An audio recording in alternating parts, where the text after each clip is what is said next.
Jadi memang itu betul-betul merupakan haknya dari terdakwa. Dan itu sudah kami permasalahkan sejak awal sidang. Tapi karena hakim pada waktu itu mengatakan bahwa nanti itu akan dipertimbangkan setelah putusan selah, makanya ini kami mengulangi kembali.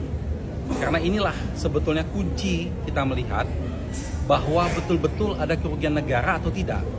Bagaimana mekanisme penghitungannya. Karena kita ketahui BPKP dalam hal ini melaksanakan penghitungan ini jauh setelah Pak Tom dilakukan penahanan, ya. Dan Pak Tom baru sempat diklarifikasi itu tanggal 20 Januari tentang BPKP itu. Sedangkan penahanan bulan Oktober. Jadi pada waktu Pak Tom ditahan itu BPKP itu belum ada. Jadi kerugian negara yang selama ini disebut itu tidak ada.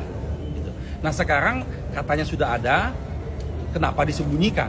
Kenapa harus takut dihadirkan?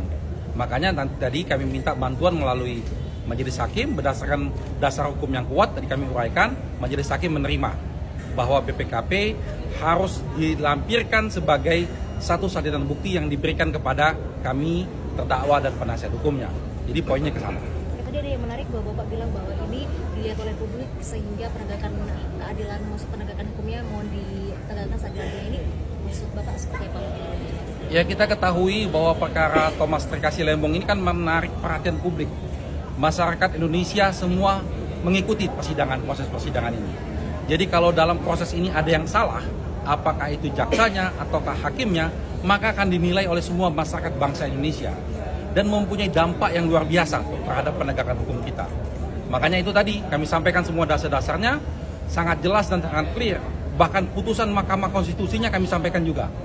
Dengan pertimbangan yang kuat tadi, hakim langsung memutuskan seperti itu. Jadi harapan kita ke depan, ayolah kita bersidang secara fair, kita buka fakta-faktanya secara fair, tidak ada yang tutup-tutupin, supaya betul-betul penegakan hukum ini mencerminkan sikap kita yang ingin bernegara hukum itu tercermin dalam proses persidangan ini.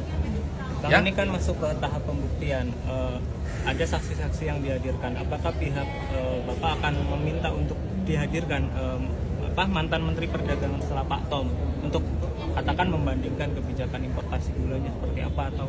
Ya, itu nanti juga sudah merupakan pertimbangan kami. Karena begini, harus dianggap sama. Karena prosesnya sama. Sebelum dan sesudah Pak Tom prosesnya sama persis. Jadi kalau Pak Tom salah, maka salah semua.